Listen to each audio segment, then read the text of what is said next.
De l'Institut économique de Montréal. Je vous rappelle que vous disposez de 10 minutes pour votre exposé et par la suite, nous allons procéder à une période d'échange avec les différents groupes du gouvernement et de l'opposition, deuxième et troisième opposition également. Bienvenue au Parlement. La parole est à vous. Merci. Merci beaucoup de l'invitation. Mon nom est Germain Belzile. Je suis, entre autres, chercheur associé senior à l'Institut économique de Montréal. Je suis avec mon collègue Vincent Geloso, qui va se présenter lui-même, je pense. On est très content d'être là. On travaille sur ce dossier depuis 2010 ensemble, ou chacun de notre côté. On a été invité et on a participé à la commission parlementaire sur le sujet en 2016. On va défendre pas mal les mêmes points, je pense, qu'en 2016, avec peut-être quelques ajouts, entre autres au niveau des données. Alors, premièrement, je vous dirais qu'on est assez content du projet de loi et qui reprend beaucoup des arguments qu'on avait apportés en 2016. Nous pensons qu'une réforme est nécessaire dans le domaine du transport des personnes. Cette réforme doit mettre l'emphase sur les raisons, les personnes pour lesquelles ce service-là doit exister, c'est-à-dire les consommateurs. C'est les clients, c'est pour eux qu'on devrait... Et malheureusement, ce sont des gens que l'on perd très souvent de vue, étant donné que les groupes bien organisés, en général, ne comprennent pas les consommateurs. En général, il y a d'autres groupes qui obtiennent, si on veut, plus de faveur dans les lois qui sont adoptées. On est content aussi parce que on pense que l'industrie du taxi a beaucoup vieilli, ne s'est pas adaptée au changement, et on pense qu'un projet de loi qui permet l'innovation, qui permet la concurrence, qui n'enferme pas l'industrie dans un modèle qui ne bouge pas, on pense que c'est essentiel. Nous pensons aussi que l'obligation d'acheter le droit de travailler dans un secteur, ce ne serait pas acceptable pour des journalistes, par exemple, qui devraient acheter de quelqu'un d'autre qui prend sa retraite le droit d'être journaliste à un endroit.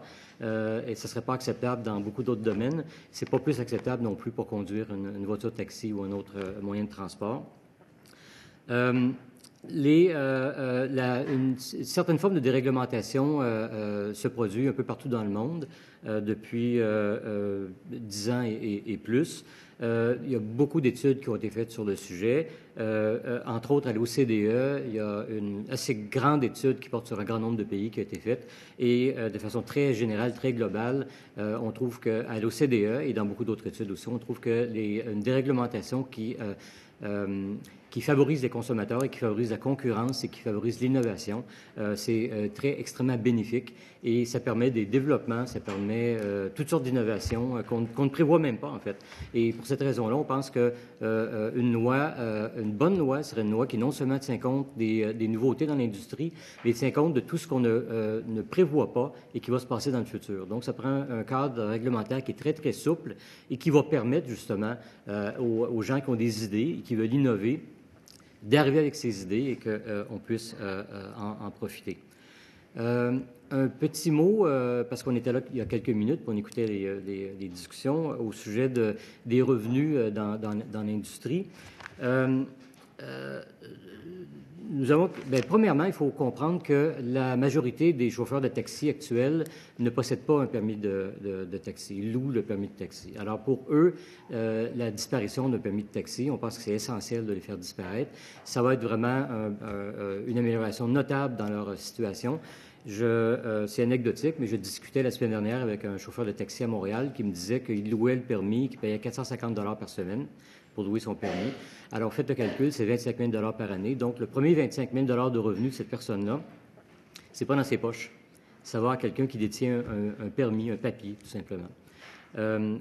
Et donc, pour les non-propriétaires, qui sont en général au bas de l'échelle, eux, souvent, ce sont des gens qui viennent d'arriver, qui viennent d'immigrer et qui n'ont pas les qualifications peut-être requises et sont très heureux de conduire une voiture. Bien, eux, ils sont dans une situation qui n'est pas très enviable actuellement. Pour les propriétaires de taxi, maintenant, évidemment, ils ne feront plus d'argent sur l'allocation de permis, ce qui est assez intéressant pour eux. Mais il faut aussi comprendre que pour ceux qui ne possèdent pas le permis depuis 30 ans, mais qui possèdent le permis depuis beaucoup moins longtemps, eux, ils ont emprunté 150 000, 175 000 $ à une institution et ils remboursent ça à un taux, si on ne s'est pas trompé dans nos informations, qui est situé entre 5,9 et 9,5 %. Et donc, il doit financer ça chaque année et ça fait pas mal d'argent à dépenser. Alors, une partie aussi des revenus des propriétaires de permis, de beaucoup de propriétaires de permis, est versée pour le financement d'un bout de papier, d'un permis, qui n'est pas requis dans la plupart des activités. Alors, selon le calcul, les propriétaires de permis qui financent actuellement leur permis verraient leur revenu net augmenter de 40 à 60 % si les prix ne bougeaient pas. Si les prix du taxi ne bougeaient pas, c'est-à-dire les prix des courses ne bougeaient pas, mais qu'ils n'avaient pas besoin de financer à chaque année ce montant-là, bien, c'est 40 à 60 % d'augmentation. Alors, évidemment, on peut prévoir qu'une ouverture ferait baisser les prix, mais tout de même, il n'y a pas de raison de penser que les revenus nets des propriétaires de permis baisseraient, sauf ceux qui, évidemment, sont dans une situation extrêmement favorable, c'est-à-dire le permis, il est payé depuis longtemps, puis eux, c'est du cash dans leur poche, tout simplement. Peut-être un dernier mot avant que je passe la parole à mon collègue qui va parler de compensation. Il a été question de congestion. Je pense qu'il y a beaucoup d'études qui ont été faites sur le sujet un peu partout. Il y a une étude extrêmement intéressante de l'Université de Toronto, entre autres, qui est mentionnée dans une de nos dernières études, qui démontre que la congestion a plutôt diminué dans la plupart des villes où il y a beaucoup de concurrence, où Uber, Lyft et d'autres compagnies sont entrées. Il y a des doutes sur New York City au niveau de la congestion.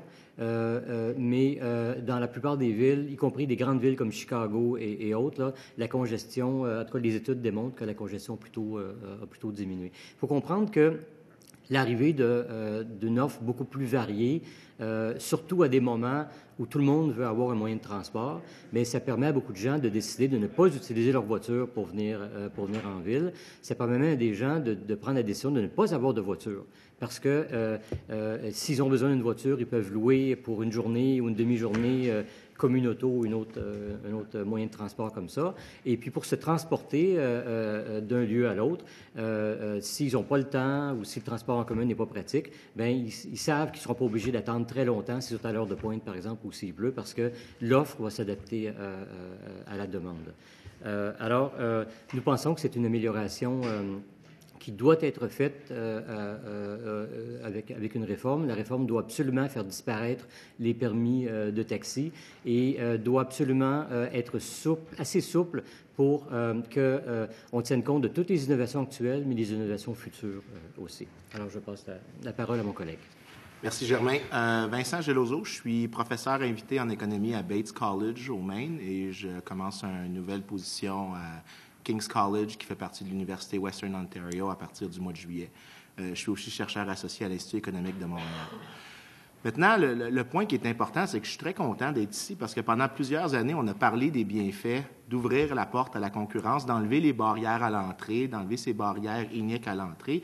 Et lorsqu'on parlait de ça, ce qu'on expliquait, c'était que le débat ne devrait pas être sur si oui ou non un système archaïque comme celui qui existe présentement devrait persister. La question aurait toujours dû comment est-ce qu'on fait pour se sortir du mécanisme d'une manière équitable et juste pour les chauffeurs, parce que, après tout, le permis de propriétaire le dit dans le titre, c'est une propriété, donc on ne peut pas retirer à des gens leur propriété sans compensation juste et équitable.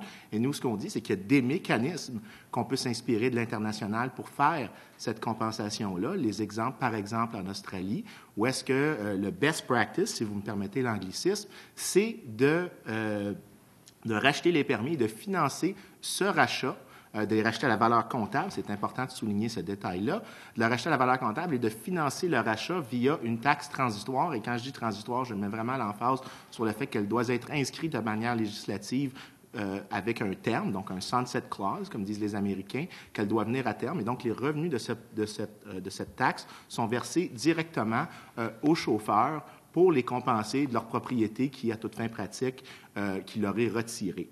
Maintenant, les modalités d'une telle taxe nécessitent énormément d'informations qui ne sont pas facilement accessibles et qu'on devrait pouvoir discuter en grand détail, qui devraient être rendues disponibles parce que pour guider le débat sur ça. Il nous faut plus d'informations, mais le principe demeure le même. Il faut compenser.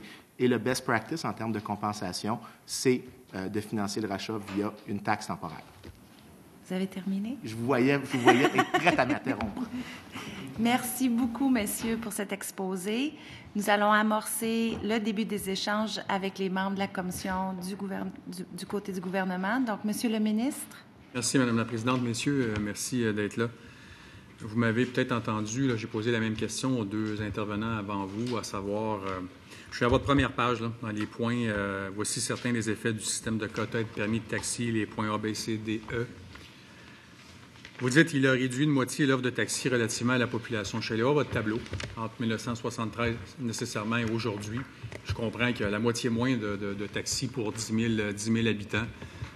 Vous considérez donc l'offre de taxi inadéquate, j'imagine, présentement sur le territoire. Est-ce que ça, c'était un des problèmes à savoir pourquoi les gens ont migré vers d'autres applications? Absolument. Puis en fait, un fait qui est rarement souligné, c'est qu'il y avait plus de taxis à Montréal en 1952 qu'il y en avait en 2009, alors que Montréal était une ville à une fraction de ce qu'elle était en 2009. Donc, pour vous montrer à quel point le marché avait l'air de réussir dans une période précédente, 1952, ce n'est pas les mêmes voitures qu'aujourd'hui, c'est des plus gros véhicules qui sont moins efficaces en termes d'énergie. Il y avait une plus grande offre disponible avec des modalités excessivement différentes qui complémentaient le réseau existant de transport en commun qui existait à ce moment-là. Donc, clairement, le fait que les dernières presque 50 ans du régime parlent d'eux-mêmes, les consommateurs québécois ont bénéficié d'année en année d'une baisse de l'offre de services disponibles, alors qu'il n'y avait aucune raison pour ça. Juste le fait qu'il y avait plus de taxis à Montréal en 1952 devrait être suffisant comme détail pour nous informer qu'en 1952, relativement en 2009, devrait être suffisant comme détail pour nous informer de à quel point les Québécois sont mal servis. Est-ce que c'était pas basé, ça, sur un principe en se disant on garde le même nombre de permis parce qu'on va faire plus d'argent dans nos poches? Vous dites dans ce point, oui, c'est ça, je m'en vais au point B, vous dites il a réduit de 28 à 38 le revenu net des nouveaux chauffeurs de taxi. Écoutez, je suis en train de... quand on regarde le journal des débats en 1973, lorsque les discussions se font, le mot « consommateur » apparaît presque jamais. Donc, la discussion est largement sur les méfaits de la concurrence et comment les consommateurs ne sont pas bénéficiaires. Et peut-être c'était une croyance qu'on pouvait avoir à l'époque, mais la réduction de moitié sur la période de 1973 à aujourd'hui de l'offre de services montre que c'était une croyance qui était erronée. Quand on compare une faille du marché relativement à une faille de l'État, la faille de l'État a été nettement supérieure. Si je peux peut-être ajouter un point ici. Quand on crée un système de quotas, comme dans le système de taxi, et qu'on réduit l'offre, évidemment, on fait monter les prix, puis on favorise les gens qui ont des permis lorsque ça existe. Mais ça va... s'il y a un marché secondaire qui existe pour des permis, les revenus supplémentaires vont mettre une pression à la hausse sur la valeur des permis. Puis, ultimement, les gens qui achètent leur permis plus tard, bien, eux, ils font plus d'argent parce que les courses sont mieux payées, puis ils perdent pas beaucoup de temps parce qu'il y a beaucoup de clients, mais ils perdent ces gains-là par le financement de leur permis. Donc, les seuls qui ont vraiment gagné dans tout ça, c'est ceux qui ont obtenu les permis en 1973 ou tout de suite après et qui n'ont pas payé ou qui ont payé un montant dérisoire et qui ont pu les revendre par la suite. Mais une fois que ce système-là est établi, ensuite, bien, on est comme un chat qui court après sa queue parce que plus on fait d'argent, plus la valeur des permis monte, plus ça coûte cher pour financer les permis, puis on n'est pas des gagnants. Alors, on est dans un système actuel où il n'y a pas de gagnants, en fait. Et c'est, je pense, la raison importante pour laquelle il faut qu'on passe à autre chose maintenant. L'industrie qui me demande encore de contingenter le nombre de permis. Vous y répondez dans une certaine mesure, mais vous dites aux Québécois, à ceux qui utilisent le taxi, à ceux qui sortent de la gare de train puis qui voient malheureusement peut-être juste un ou deux taxis, puis malheureusement, le débat au centre Vidéotron, combien de fois on a vu il manque de taxis, c'est parce que le nombre ou le permis, les quotas n'ont pas permis, encore une fois, de répondre à la demande de l'usager. Je trouve le point intéressant, M. le ministre, parce que lorsqu'on réduit le nombre de producteurs disponibles sur un marché, ils vont décider de se segmenter dans les portions qui sont les plus rentables. Donc, par exemple, à Gatineau, quand on mentionne que c'est uniquement le casino qui est servi, le peu de chauffeurs qui sont disponibles vont choisir les segments qui veulent discriminer en faveur et donc ne pas offrir de services sur d'autres portions du marché en permettant une entrée plus libre. Ce qu'on fait, c'est qu'on va faire en sorte que les autres chauffeurs vont décider d'aller justement au casino et on va réduire le profit d'aller au casino. Et là, l'offre va s'étendre davantage sur le territoire. L'importance de ce que je mentionne, c'est pas de dire que le marché est sans faille. C'est pour ça qu'on dit, qu'on mentionne fréquemment qu'il faut garder certains standards de qualité, mais qu'il faut pondérer ça avec le fait que le marché a beaucoup plus de mécanismes d'apprentissage et de rétroaction qui permet aux gens d'apprendre, d'absorber de la nouvelle information et donc de générer des solutions aux besoins du client, la nature même de ce qu'ils ont besoin pour survivre, beaucoup mieux que des appareils réglementaires et bureaucratiques. C'est pour ça qu'on dit un cadre souple et supérieur qui garde un minimum de qualité pour la sécurité des clients. Mais au-delà de ça, le contingentement n'est nullement une solution qui devrait persister sur la table. Elle devrait être balayée du revers de la main. Et je vais ajouter, on n'a pas de raison, je pense, de contingenter quoi que ce soit dans la société. S'il n'y a pas de demande pour quelque chose, naturellement, l'offre va diminuer. S'il y a une demande très forte, bien, la demande va augmenter, et puis c'est ça. Même en région? Même en région. Écoutez, moi, moi, j'habite Montréal, mais je prends l'avion, par exemple, pour l'Abitibi au moins 2 fois par année. Et puis, quand j'arrive en Abitibi, si j'ai pas pensé de réserver mon taxi avant de partir de Montréal, mais c'est just too bad. Je veux dire, je vais attendre parce que à Rouen ou à Amos, il y en a pas des tonnes. Moi, je vois très bien une situation où des gens peuvent décider, bien, il y a un avion qui arrive à telle heure, alors je vais aller faire du Uber ou du Lyft s'il y en a ou autre chose. Et puis, donc, il va y avoir une offre qui va être plus grande au moment où on sait qu'on va pouvoir accommoder des gens, mais aussi faire de l'argent. Écoutez, juste un exemple de région, je vis présentement à Lewiston, Maine, qui est le collège où est-ce que je suis présentement situé. C'est pas une grande ville, là. Jonquière est plus gros que cette ville-là. Il y a plus de taxis. J'ai jamais eu de problème à trouver un taxi là-bas. Il y a taxi, Uber, Lyft, Juno qui est disponible. Il y a des limousines qui existent, des services quand on dit limousine, ils appellent ça un service de limousine, mais c'est une auto à 4 portes normale qui peut nous amener jusqu'à Portland, Bangor, New York pour des prix absolument dérisoires. L'entrée est absolument libre reste presque libre dans ce marché-là. Et il existe une multitude de formes différentes qui existent pour de la compétition sur des services. Puis ce qui est intéressant, c'est que dans ce cas-là, c'est pas juste sur les prix que la compétition se fait, c'est sur la forme. Les étudiants, par exemple, de mon collège ont accès à des navettes qui servent directement avec l'aéroport qui est à Portland à 45 minutes. D'autres utilisent des transports avec des horaires. Donc, il y a un taxi à horaire qui fonctionne comme un autobus. Puis qui ont des heures prédéterminées pour les amener entre point A, point B, à l'intérieur de la ville. Les entrepreneurs sont des gens excessivement créatifs qui sont alertes aux besoins d'une population, puis c'est parce que s'ils ne sont pas alertes, ils ne font pas de profit. Donc, en région, il n'y a aucune raison de croire que les régions seraient mal servies. Vous dites, au point C, il a augmenté de façon disproportionnée le coût d'entrée des chauffeurs dans l'industrie. Vous m'avez entendu l'équilibre entre la protection et la pérennité du taxi traditionnel versus les nouvelles technologies, réduire le fardeau, que ce soit par la formation qui était disparate entre les différentes régions, du 7 heures au 160, le coût qui était de presque 1 200 $ pour une formation à Montréal de 160 heures, le permis ACTQ qui était annuel, la plaque T, le 4C, le voyage solo nécessairement à cause des cercles d'agglomération la plupart du temps. Trouvez-vous que... Et la sécurité, à savoir que devenir chauffeur de taxi demain matin, utiliser ou vouloir chauffer, prendre son véhicule pour faire du Lyft ou du EVA, il fallait trouver un point où on se disait formation minimale, antécédent judiciaire, posséder son permis et inspection du véhicule. Avec toutes ces charges, trouvez-vous qu'on va trop loin? Est-ce que pour vous, la sécurité de l'usager est prouvée? Puis de l'autre côté, est-ce qu'avec cette baisse des charges comme telles qu'on a mises de l'avant, est-ce qu'on va trop loin ou on pourrait même aller plus loin selon vous? C'est très raisonnable. Je pense qu'une réglementation minimale est bonne et pas mauvaise. Ceci dit, quand on regarde les normes de Uber, par exemple, ou de Lyft, ils ont déjà des normes assez sévères sur l'âge du véhicule, sur l'état du véhicule, etc., etc.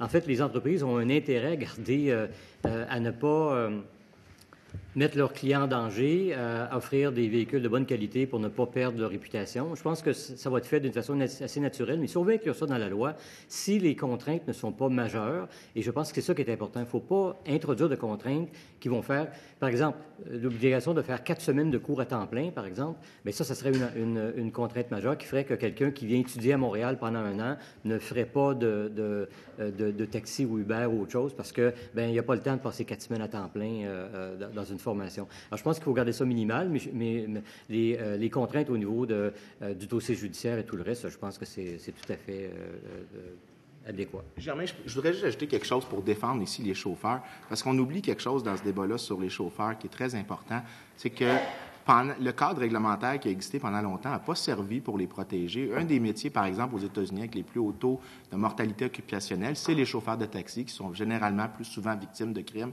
que d'autres personnes. Et grâce à l'application Uber qui a répondu à une demande de ces gens-là, a créé une réponse parce que maintenant, à cause que les deux parties sont identifiées dans la transaction via le fait que c'est sur les Internets, les deux parties sont divulguées l'une à l'autre, aucune capacité de commettre un crime sans être responsable, sans être trouvé responsable du crime. Et les chauffeurs, les gens qui ont une des raisons qui est souvent mentionnée, des gens qui embarquent avec Uber puis qui disent pourquoi est-ce qu'ils ne faisaient pas tant d'heures que ça ou qui ont fait des fois le switch de taxi vers Uber, c'est justement le bénéfice de sécurité. Donc, quand on parle de à quel point, oui, il faudrait peut-être avoir un certain minimum standard, mais il ne faut pas oublier que le marché a certaines incitations qui permettent et qui encouragent la découverte de solutions qui augmentent tant la sécurité du client que du chauffeur.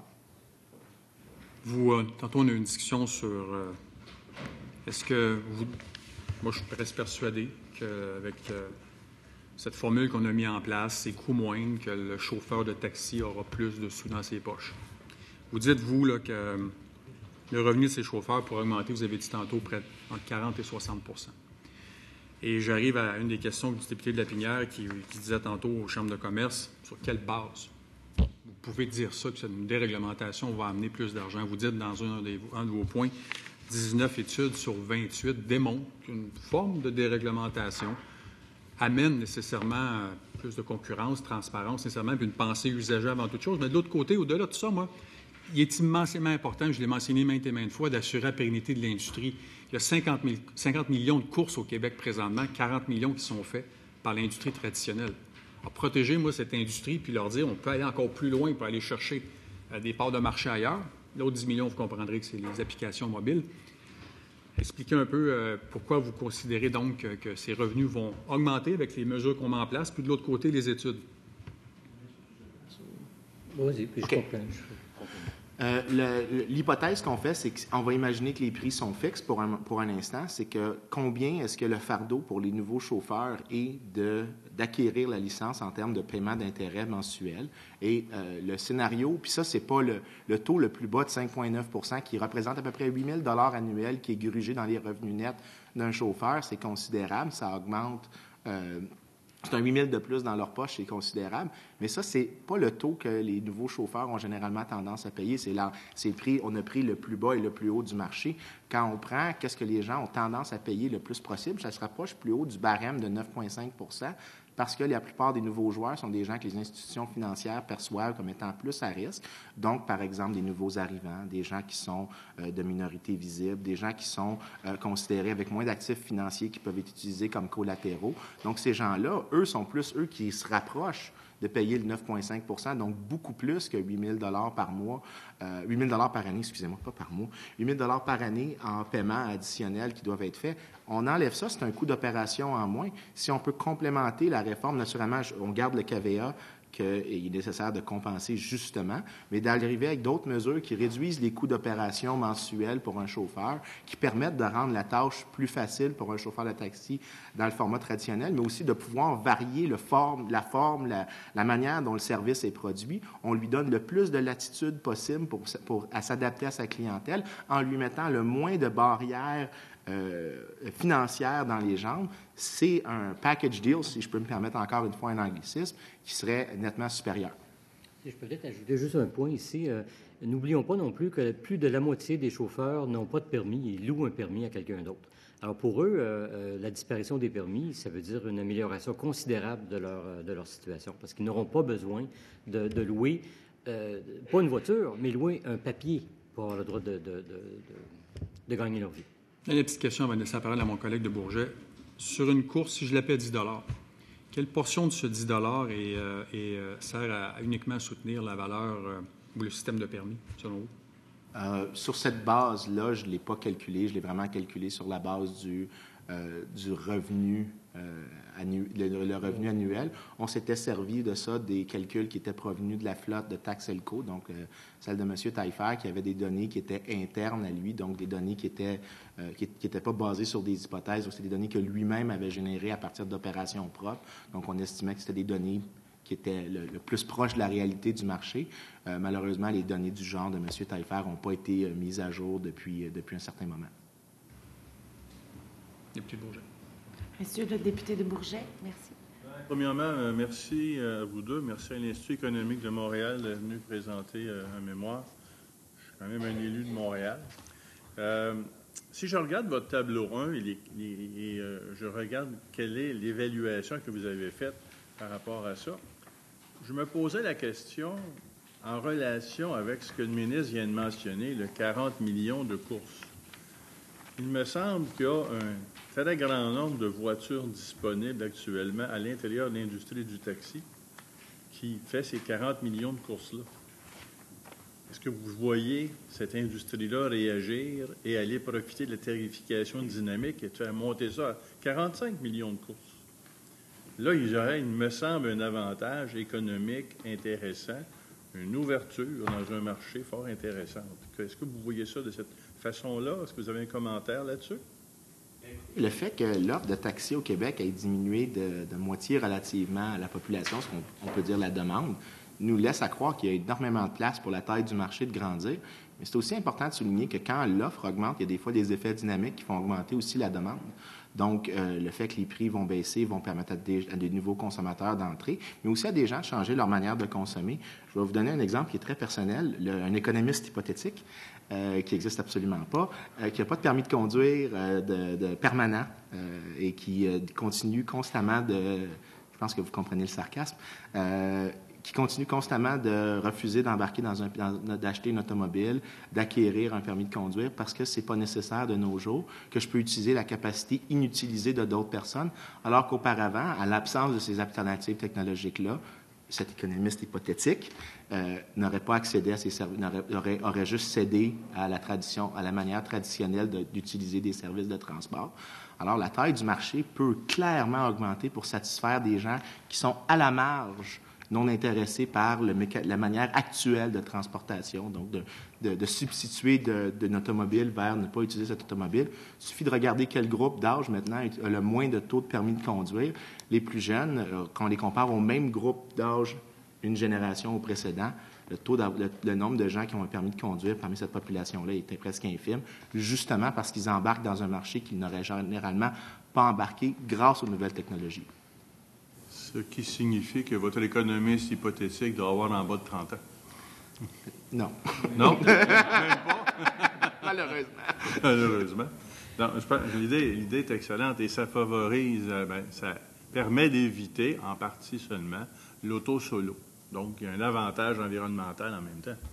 Oui, c'est pour ça qu'il y a plusieurs études qui trouvent que les applications intelligentes sont des compléments au transport en commun. Donc, il y en a une qui est sortie il y a quelques mois dans Journal of Urban Economics, donc une étude qui est revue par les pairs, donc les plus hauts standards scientifiques. Et en économie, c'est une des top revues économiques, trouve justement que dans la grande majorité des villes, c'est un effet complémentaire. Donc, il vient augmenter l'offre de transit. Et justement, ce que ça veut dire, c'est que les gens utilisent moins leur automobile et que chaque automobile qui est utilisée à une plus haute capacité. Et je peux peut-être ajouter, complémentaire, ça veut aussi dire que les gens utilisent plus le transport en commun. Parce qu'ils vont souvent utiliser un moyen de transport comme le taxi ou Uber ou autre pour se rendre au transport en commun, par exemple. Et donc, ils vont remplacer une voiture par une voiture. Ils vont remplacer une combinaison de taxi, Uber et transport en commun. J'imagine que vous voulez parler de ce qu'on appelle le premier et le dernier kilomètre à ce moment-là. Mm-hmm. Oui. D'accord. Ça va. Est-ce que d'autres questions ici? Oui. Claude, vas-y. Vas-y, Claude. Non, vas-y. Voilà. Alors, on est en mode hypothétique, puis le taxi traditionnel, en fait, a sorti dans les médias, comme quoi que dans plusieurs situations, on était pour mettre l'industrie en faillite. Moi, j'aimerais vous entendre, voir votre position. Comment on peut accompagner, ou le taxi traditionnel, comment il peut migrer vers la nouvelle réalité qui est devant lui actuellement, tant avec l'arrivée des nouveaux joueurs, puis ce changement-là qui est vécu actuellement. Comment ça peut se vivre, de par l'expérience que vous avez, de par les études que vous avez faites antérieurement? Je vais le prendre. Je peux commencer. OK, bien vas-y. Écoutez, je pense que déjà des choses qui sont faites. On a créé des applications. Plusieurs compagnies de taxi ont déjà créé des applications. Le problème potentiel des gens qui arrivent à l'aéroport, c'est quand même pas la plupart des courses, là, mais c'est pas difficile d'avoir de la publicité. Et puis, il y a du Wi-Fi à l'aéroport. On peut se télécharger une application assez rapidement. Moi, quand je suis arrivé... l'hiver passé, je suis venu voir un spectacle à Québec et puis je me suis téléchargé l'application Pilote pour me stationner ici. Ça n'a pas été compliqué, ça n'a pas été long, puis je l'ai fait. Alors, il faut prendre le même virage. Il faut prendre le virage technologique en premier, je pense. Je pense qu'on devrait songer sérieusement à permettre une tarification dynamique pour les taxis, comme on le fait pour Uber aussi. Évidemment, c'est plus facile avec les applications qu'autrement. On peut peut-être penser à la possibilité qui existe dans plusieurs pays depuis très longtemps pour les taxis de négocier un prix d'une course aussi. Ça se fait déjà, là, puis ça n'a pas créé de catastrophe ailleurs. Moi, j'ai voyagé beaucoup au cours de ma vie, puis il y a bien des endroits dans le monde où on peut négocier le prix de notre course aussi, là. Et puis, évidemment, si la demande est très, très forte, bien, ça va avoir un impact, là. Mais je pense qu'il faut permettre qu'il y ait beaucoup de souplesse. Puis je pense que c'est la souplesse qui va faire en sorte que les gens vont prendre les opportunités. Ils vont voir, voici les opportunités, voici ce que je pourrais faire, puis ils vont trouver des solutions, en fait.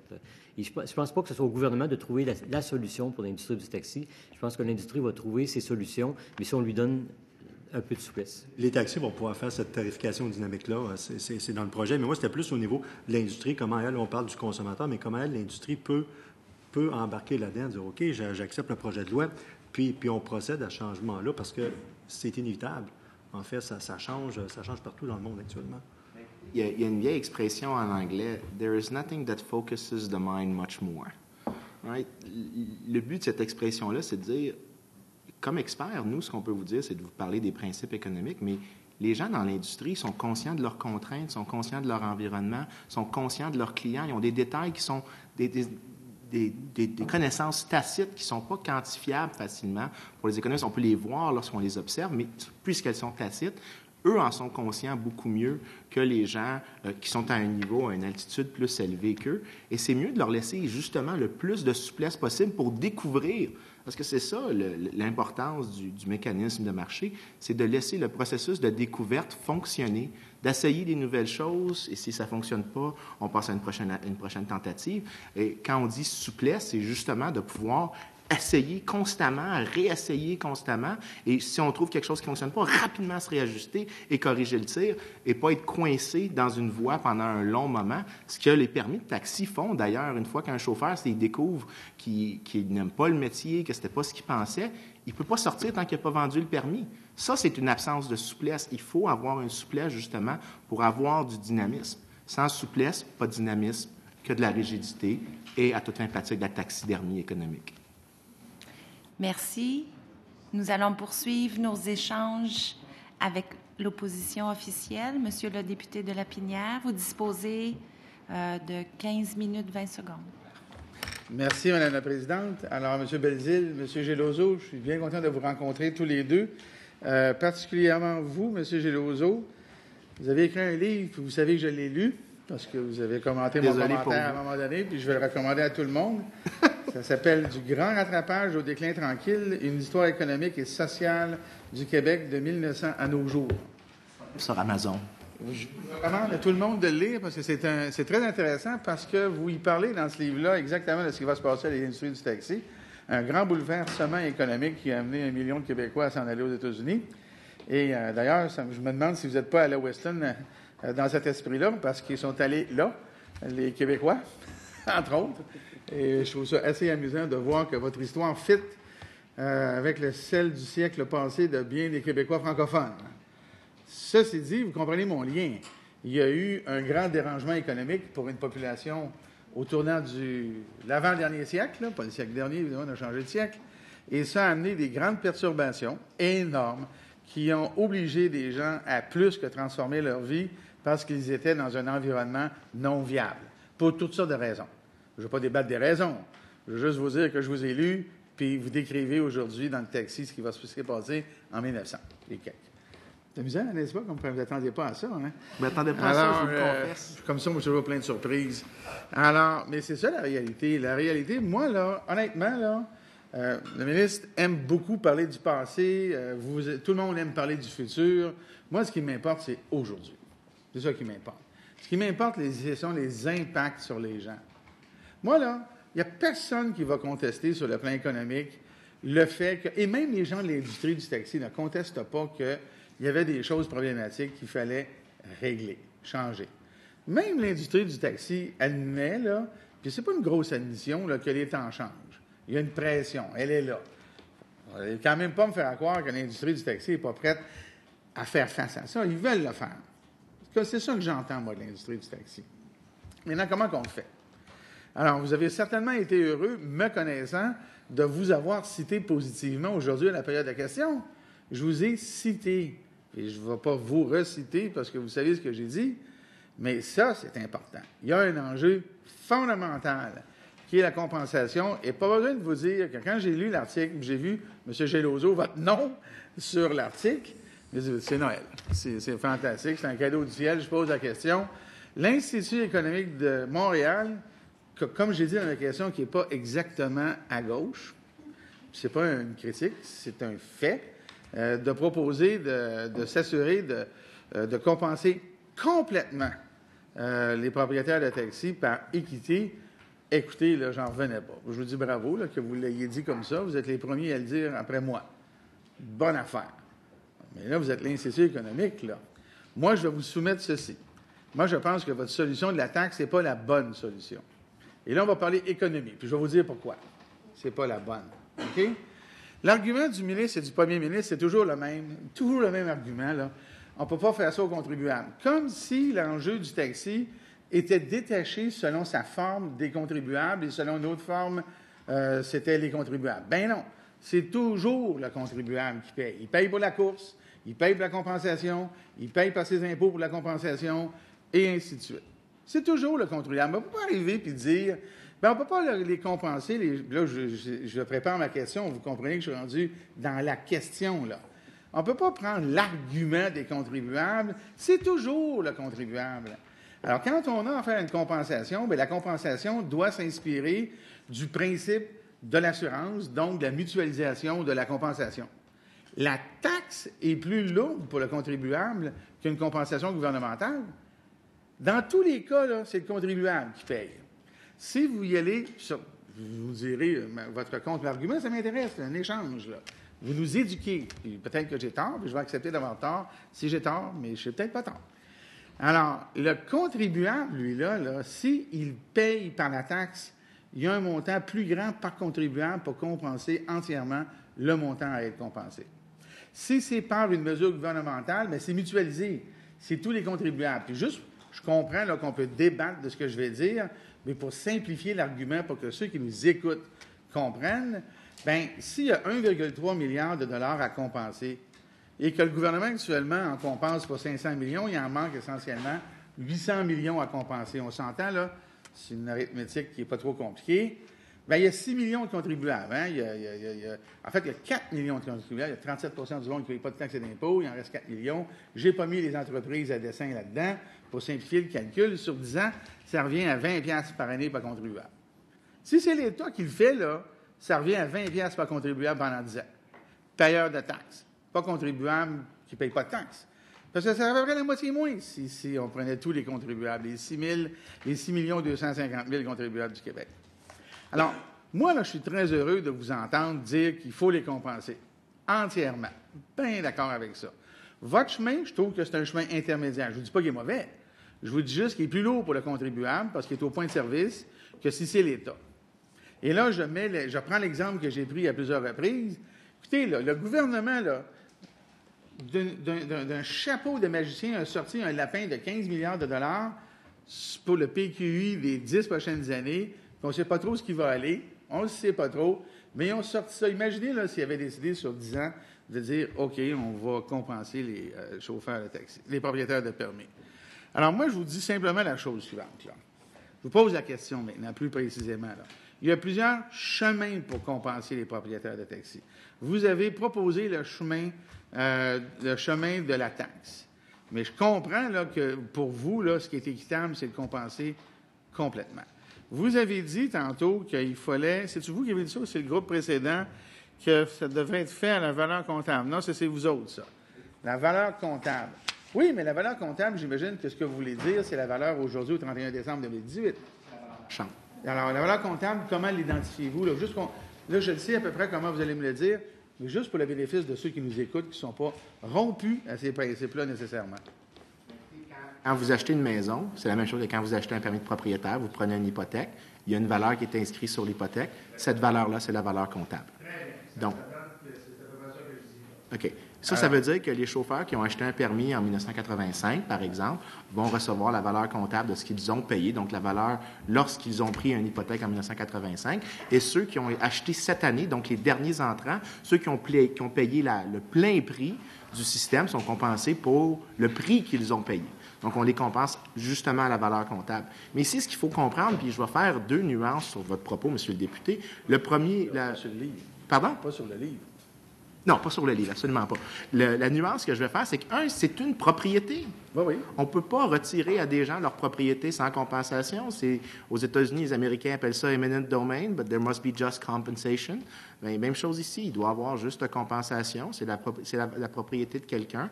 On ne peut pas leur enlever sans compensation. On dit la valeur comptable est un bon point de départ. Et ensuite, le best practice international, c'est l'utilisation d'une taxe sur une période de transition. Et le meilleur exemple, c'est l'Australie. Donc, quand je dis best practice, c'est tous les exemples de quotas de production ou de quotas d'entrée ont toujours été abolis de la grande majorité du temps de cette manière-là via une taxe temporaire qui est assignée aux consommateurs, donc ceux qui bénéficient le plus de la réforme. Donc, c'est-à-dire que ça, c'est très équitable, c'est très progressif parce que ça attribue le fardeau de la compensation à ceux qui en sont les plus grands bénéficiaires. Donc, c'est un partage des bénéfices entre le bénéficiaire et celui qui est le perdant. Donc, ça respecte un certain concept. Quand j'enseigne finances publiques à mes étudiants, il y a l'équité horizontale et l'équité verticale. Ça respecte tous les principes d'équité en matière économique. Et donc, on dit que c'est la meilleure manière de procéder. C'est pour ça que c'est le best practice à l'international d'utiliser, de racheter les permis et ensuite de financer ce rachat via une taxe temporaire. Ensuite, les modalités peuvent être définies sur une plus longue période, si on veut rembourser plus que la valeur comptable, si on veut le rembourser sur 10 ans, sur 15 ans, si on veut le rembourser en donnant immédiatement des bons du Trésor aux gens. On peut faire une multitude de possibilités qui sont différentes, mais le principe demeure pour un économiste juste des mots additionnels autour du même squelette. Le squelette de base demeurant, on rachète les permis et le financement se fait via une taxe qui est attribuée sur ceux qui sont bénéficiaires de la réforme. Est-ce que vous pouvez confirmer à tout le monde qu'on ne s'est pas parlé avant, là? Je vous ai rencontré une fois dans ma vie au lancement de mon livre, je pense. Très bon livre. C'est un très bon livre, je le répète. Mais il en reste pour moi que c'est ça. Je vais vous poser une autre question qui est économique, là, qui est dans la théorie et la pratique économique. Est-ce que le modèle que vous avez cité, celui de l'Australie, pour la gestion de l'offre du lait, est-ce que ça, je n'ai pas la réponse, je ne vous piège pas, là, c'est pas du tout, là, c'est vraiment un échange pédagogique que je recherche. Est-ce que c'est le bon modèle parce que le montant à compenser dans la gestion de l'offre est tellement grand que c'est celui-là qui est le meilleur par opposition à la situation actuelle qui, on s'entend que la gestion de l'offre en Australie, là, on devait être dans les milliards de milliards, là, ça devait être énorme. Là. Regardez, vous dites ça, monsieur le député, mais je vais faire une nuance importante. La différence avec l'Australie, c'était que si on finançait de cette manière-là, il y avait quand même des entrants étrangers qui pouvaient venir dans l'industrie via les importations. Mais dans le cas ici, tous les services sont produits de manière locale. Donc, les entrants, dans ce cas-ci, si le chauffeur de taxi décide de conduire un plus grand nombre d'heures, mais lui, il reçoit les revenus de cette taxe-là. Donc, lui, il est automatiquement bénéficiaire de la chose. C'est-à-dire que si, disons, on va donner un cas hypothétique, il y a $1 par course sur une course de $10, bien, pour le chauffeur Uber, lui, le $1, il ne va pas. Pour le chauffeur de taxi, le $1 qui va en revenu lui est dédié, justement. Donc, ça peut se faire de cette manière-là. C'est donc, pour lui, nettement plus efficace. Intéressant. Là, j'aimerais ça qu'on aborde, parce que là, je pense que j'ai fait mon point, puis vous l'avez fait avec moi là, d'une façon très claire, et on va le reprendre abondamment. Maintenant, je voudrais parler du marché de ces distorsions. OK? Parce que c'est sûr, là, puis je vous comprends, là, puis je ne m'ostine même pas sur ce que vous dites. OK? C'est sûr, là, que demain matin, là, il arrive un paquet de nouveaux joueurs pour donner de l'offre de transport, puis une application, puis tout ça, en 2019, je le sais. Mais encore là, moi, c'est pas le procès du passé qui m'importe, ni les louanges de ce qu'on pense être la perfection du futur. Moi, ce qui m'importe, c'est les détails, ceux qui vont faire en sorte que ça va être problématique. Je vous soumets la chose suivante. Moi, là, je suis convaincu que si, cette semaine, on était dans une série, là, à game de hockey des Canadiens au Centre Bell, là, il y aura plein d'étudiants qui auraient leur permis de Uber, qui ont un auto, là, ou qui prennent leur auto de leur père, qui iraient faire une pièce pendant 3 heures, là, le temps de la game de hockey, puis ils disparaissent du marché après. Puis là, le prix va monter parce que c'est la tarification dynamique. Bon. Ça, pour moi, c'est une distorsion du marché. Ça va arriver, cette offre-là, de plus. Il n'y a pas de doute. Zéro doute. Puis c'est correct pour le consommateur, dans une certaine mesure. C'est correct pour le consommateur.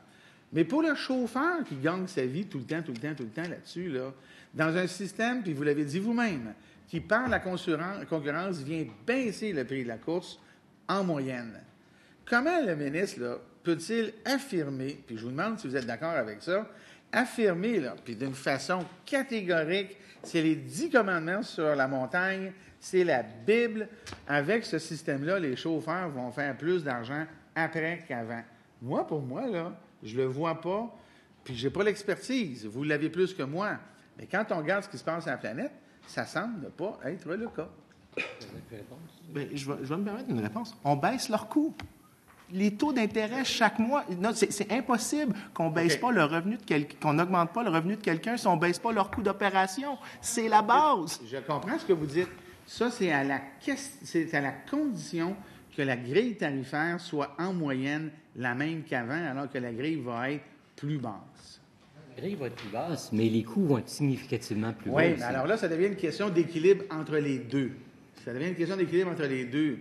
Et moi, là, je n'ai jamais eu de démonstration que, en moyenne, le chauffeur de taxi d'avant, parce que Uber, là, il ne va pas s'amuser. Ça, c'est comme la taxe scolaire, là. Hein? La taxe scolaire, là, on la baisse pour les propriétaires, mais le locataire paye le même prix. Alors moi, Uber, il est là pour faire des sous. Moi, je ne vois pas pourquoi il raterait son coup là-dessus. Alors moi, je vois, en général, là, puis là, c'est un jugement de valeur là, que je pose, là. En général, c'est celui qui est en bas de l'échelle qui écope, pas celui qui est au milieu et en haut. Ça, c'est le principe de l'intégration verticale. Dans l'intégration verticale, vous le savez, comme moi, c'est le milieu qui fait de l'argent, c'est les extrêmes qui perdent ou gagnent pas assez. Moi, dans ce principe-là, là, je pense que celui qui est en bas, dans la manière qu'on aborde le problème, va potentiellement, je dis potentiellement, vous voyez, je vous laisse une chance, et je laisse une chance même au ministre, sortir perdant. Dites-moi que j'ai tort. Moi, je vous dirais que les gens qui... je vous suis là-dessus. Les gens au bas de l'échelle sont en général pas très bien dans beaucoup de circonstances. Mais les gens au bas de l'échelle, dans le cas du taxi, c'est les chauffeurs qui louent un permis et qui payent 450 $ par semaine. Et ils n'auront plus à payer 450 $ par semaine. Il me reste 20 secondes. Je vais faire un dernier commentaire. Puis si ma collègue de Mercier veut vous laisser répondre, vous répondrez. C'est parce que dans le bas de l'échelle, qui est effectivement le chauffeur, rien ne garantit que la structure d'intégration va générer le revenu en bas. Il n'y a rien qui garantit ça. Écoutez, actuellement, une grande partie du revenu des chauffeurs dans le bas de l'échelle s'en va pour la location du permis. Et puis, il n'y a rien qu'on peut faire avec le système actuel si... On change l'échelle. Merci, monsieur le député de Lapinière. Merci. On va poursuivre les échanges. C'est la dernière fois. On va poursuivre les échanges avec le groupe du deuxième groupe d'opposition. Madame la députée de Mercier. Merci. vous la Donc, parole. moi aussi, je vais aller sur, en fait, les revenus. Ce que vous dites selon le tableau que vous nous présentez, ce qui est extrêmement étonnant, c'est que les revenus vont augmenter et le ministre aussi nous l'a dit. Là, je ne veux pas vous parler, quand vous dites de rembourser à la valeur comptable de la perte de retraite, des veuves qui reçoivent de l'argent, des héritages qui sont perdus, des gens qui manifestent à l'extérieur. Je veux juste vous parler de ça. Quand vous dites que, par exemple, des chauffeurs de taxi que vous rencontrez, parce que moi aussi j'en rencontre, ce qu'ils me disent, mais on rencontre visiblement pas les mêmes, ce qu'ils me disent, c'est que quand ils louent, oui, bien sûr, ils vont arrêter de louer le taxi, mais ils n'ont aucune autre dépense. Ils ne se préoccupent pas d'inspecter le véhicule, ce n'est pas leur véhicule, ils ne font que payer la location et c'est tout. Mais disons que leurs dépenses vont vraiment diminuer drastiquement, comme vous dites, ils vont avoir plus d'argent dans leur poche. Mais le problème, et ça a été démontré là, partout, c'est que l'offre, en augmentant l'offre, la tarte reste la même. Peut-être qu'elle va augmenter un peu, mais on va pas créer plus de populations qui vont se transporter. Donc, les revenus vont diminuer parce qu'il va y avoir beaucoup plus de joueurs sur le marché. C'est la loi de l'offre et de la demande dont vous parlez tout le temps. Donc, ça ne sera pas viable. Ce que ça va faire, c'est que les gens vont devoir travailler beaucoup, beaucoup plus d'heures pour peut-être y arriver, ce qui est déjà le cas. Fait qu'imaginez avec l'arrivée des géants comme Uber. Et donc, ça ne sera pas viable. Moi, ma question, c'est peut-être à court terme, ils vont faire plus d'argent avec votre calcul simpliste et comptable, mais à moyen et long terme, ce qu'on va avoir là, de plus, ça va être ce que j'appellerais les chauffeurs du dimanche qui vont faire ce service-là pour arrondir leur fin de mois, mais on est en train de tuer les gens qui vivent de ça, qui nourrissent leur famille. On l'a vu à New York, en Californie, les gens demandent d'avoir le salaire minimum. À New York, il y a un règlement qui leur impose le salaire minimum. Peut-être qu'ici, on mange d'autres choses en hiver qui va faire que ça n'arrivera pas ici, mais si on regarde l'expérience d'ailleurs, la même chose aussi va se produire. Qu'est-ce que vous répondez? Allez-y. Il y a tellement de faits à corriger dans ce que vous venez de dire. Le premier, moi aussi, j'en avais, mais je me suis Non, retenue. mais attendez, là. Un, c'est que par définition factuelle, la taille du marché ne va pas rester plus petite si l'offre augmente. La quantité produite va augmenter. Donc plus de voitures, plus de pollution, plus de congestion. Non. Puisque le service est complémentaire. Si on continue à ce rythme-là de développer le transport en commun. Les études, toutes les études peer-reviewed le montrent. OK? Donc, pas des études de consultants. On n'est pas non plus les mêmes études. Écoutez, Journal of Urban Economics, European Economic Review, Quarterly Journal of Economics, et pourquoi American vous ne regardez Economic... pas la réalité de ce qui s'est passé ailleurs dans le monde? Parce que ces gens-là se soumettent au processus de révision par les pairs. Ils se laissent évaluer par d'autres experts pour pondérer leur opinion. Et ce qu'ils arrivent, c'est le fait suivant. C'est que plus de courses sont faites, qui sont complémentaires aux services existants, augmentent l'offre de services totale, réduisent les coûts de manière considérable, réduisent les externalités comme la pollution. Les bénéfices, c'est across the board. Parce qu'il me reste pas beaucoup de temps. Gigantesque. Ah oui, c'est extraordinaire. Écoutez, ça me donne le goût d'aller là-dedans puis de voter pour ce projet de loi-là, à vous entendre. Si on regarde pour par exemple, en région, on a parlé de la région, il n'y a aucun moyen en ce moment pour vérifier si éventuellement le projet de loi est mis en place, que les gens vont faire, je parle du Uber parce que c'est lui qui va vouloir prendre le marché, que ce sera du Uber légal. Il y a des gens en région qui m'ont dit que c'est tellement... Maintenant, n'importe qui peut décider qu'il va faire ce service-là, puis il n'y aura pas moyen pour, par exemple, la police de vérifier est-ce que c'est du Uber légal, est-ce que c'est vraiment fait selon les normes ou est-ce que c'est tout simplement quelqu'un qui décide d'arrondir ses fins de mois. Donc, on va se retrouver avec des situations de plus en plus illégales et ça, c'est un risque pour la sécurité des consommateurs. 40 oui, ans. on va arrêter. Je suis désolée, le temps est écoulé. Nous allons terminer les échanges avec le député des Îles-de-la-Madeleine. Merci beaucoup. Moi, j'aimerais vous poser la question suivante, à savoir comment est-ce que vous pensez que l'industrie du taxi telle qu'on la voit aujourd'hui peut se maintenir dans un environnement beaucoup plus compétitif avec l'arrivée des géants internationaux? Et si oui, comment? Je pense que... En fait, jamais Étienne. Il n'y a pas de raison que l'industrie du taxi ne s'adapte pas. Ils ont de l'expertise, ils ont des connaissances. Il va falloir qu'ils prennent des bonnes décisions aussi. Quand on est face à la concurrence, on n'a pas le choix de s'adapter à ce que les autres font, puis aussi à réfléchir, puis à trouver des nouvelles façons de fonctionner. Mais vous êtes aux Îles-de-la-Madeleine, c'est ça? Est-ce que vous savez combien il y a de taxis aux Îles-de-la-Madeleine? Il y en a 8, si je ne me trompe pas, là. Quand l'avion arrive ou quand le bateau arrive, j'imagine qu'il doit y avoir un peu de problème, mais c'est trouver un taxi si on n'y a pas pensé à l'avance. Moi, je ne vois que des avantages à ça. L'offre va s'adapter à la demande. Quand la demande va être là, il va y avoir de l'offre. Il y a des gens qui vont réduire leur fin de mois. Je pense que c'est excellent. J'ai embarqué avec une madame qui m'a emmené dans le centre-ville il y a 2 semaines à une conférence. Elle avait envoyé ses enfants à l'école et puis quand ils sont partis à l'école, elle est allée faire du Uber pendant quelques heures dans les heures très sécuritaires pour elle. Elle a arrondi ses fins de mois. Moi, je ne vois pas pourquoi le gouvernement serait en train de réglementer qui a le droit de faire quoi et quel job doit être à temps plein, quel job doit être à temps partiel aussi. Je pense que c'est pas l'État qui doit faire ça. Vous semblez voir, ça me fait penser, vous dites il va y avoir davantage de services probablement, y compris en région. La tarification dynamique, vous semblez le voir que dans un seul sens, c'est-à-dire pour la réduction des tarifs, alors que les témoignages abondent sur l'idée que entre le centre-ville de Québec et l'aéroport, on pourrait payer jusqu'à 90 $, alors qu'aujourd'hui c'est 35,10 $, compte tenu évidemment du jeu de l'offre et de la demande et des périodes dans la journée. Est-ce que ça peut arriver ou vous pensez vraiment que les vont toujours être à la baisse? Ça va dans les deux sens, évidemment, là. Mais si on a une tarification qui est multipliée par 2 ou 3 ou 4, normalement, on l'indique à l'avance. Les gens ont le choix de ne pas la prendre. Puis l'alternative, c'est d'attendre et puis de ne pas avoir de transport. Alors moi, ça m'est arrivé d'ouvrir mon application puis de dire, oh, c'est multiplié par 2,4.